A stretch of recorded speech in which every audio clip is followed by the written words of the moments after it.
नमः शिवाय शिवजी सदा सहाय। ओम नमः शिवाय गुरुजी सदा सहाय।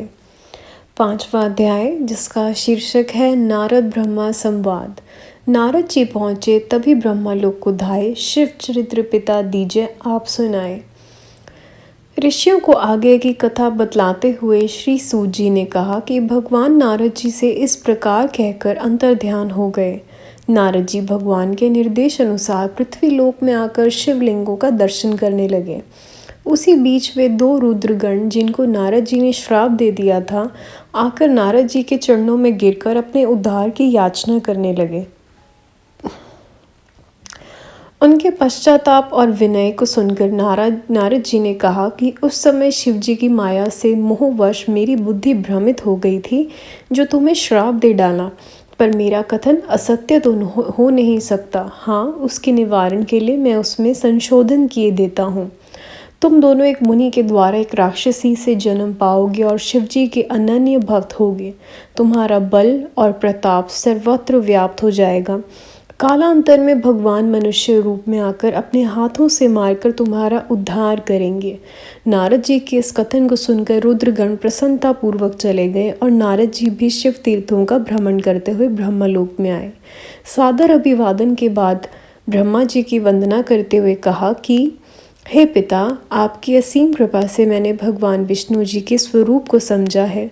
भक्ति मार्ग, तपो मार्ग, तीर्थ मार्ग और दान मार्ग का महत्व समझा है। पर शिव माया से मोहित होने के कारण शिव तत्व को नहीं समझ सका। इसलिए शिव तत्व को जानने की मुझे बहुत इच्छा है कि सृष्टि के आदि, मध्य और अंत में वह किस रूप में स्थिर रहते हैं, किस तरह भगवान शिव प्रसन्न होते हैं और उनकी प्रसन्नता से किस तरह का फल प्राप्त होता है। इसका रहस्य कृपा कर बतलाएं। आप परम तत्व को जानते हैं, मैं आपकी शरण में हूँ। कृपा करके उस परम ज्ञान को मुझे समझाएं। 6वां अध्याय, जिसका शीर्षक है पंचतत्व।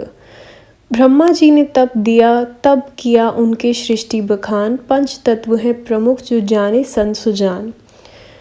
नारद जी के इन विवेक युक्त वचनों को सुनकर पितामह ब्रह्मा जी को बड़ी प्रसन्नता हुई। वह बोले, हे ऋषिवर, आपका यह प्रश्न अत्यंत उत्तम है और विश्व के लिए हितकर है।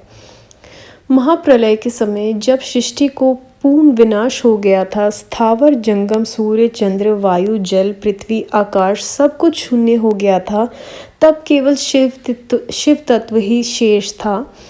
मन वाणी से परे, इंद्रियों के विषय से रहित सत्य ज्ञान और अनंत स्वरूप शिव तत्व है। उससे शक्ति प्रकट हुई, वही प्रकृति है।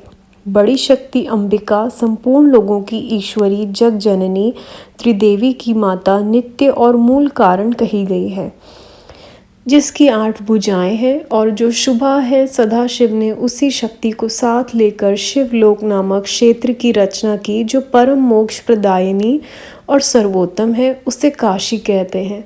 भगवान शिव पार्वती शक्ति सहित यहाँ निवास करते हैं। यह क्षेत्र प्रलय काल में भी शिव पार्वती से रहित नहीं होता,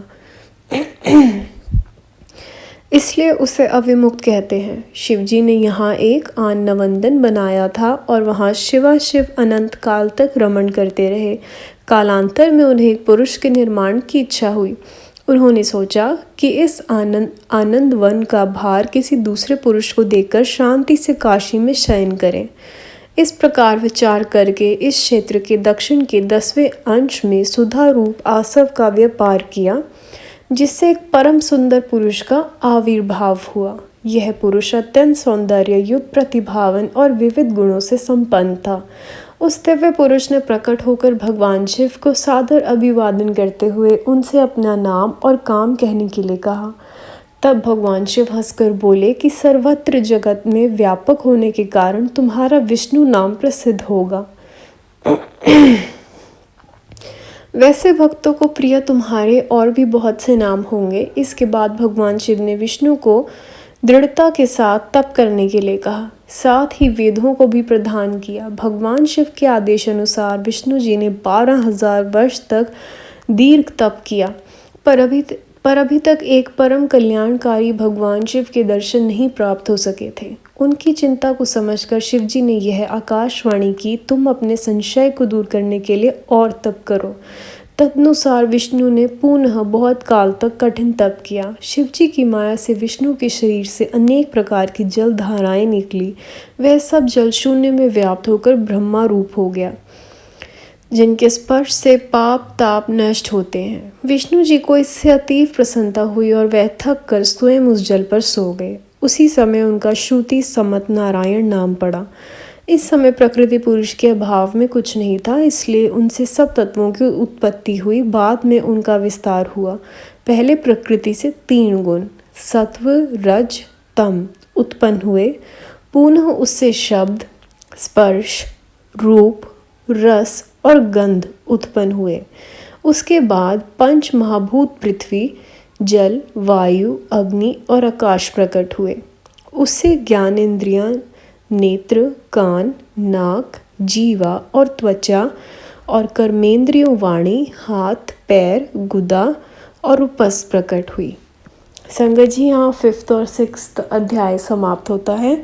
कोई भूल चूक हुई हो माफ़ कीजिएगा। अगला अध्याय अगली वीडियो। ओम नमः शिवाय।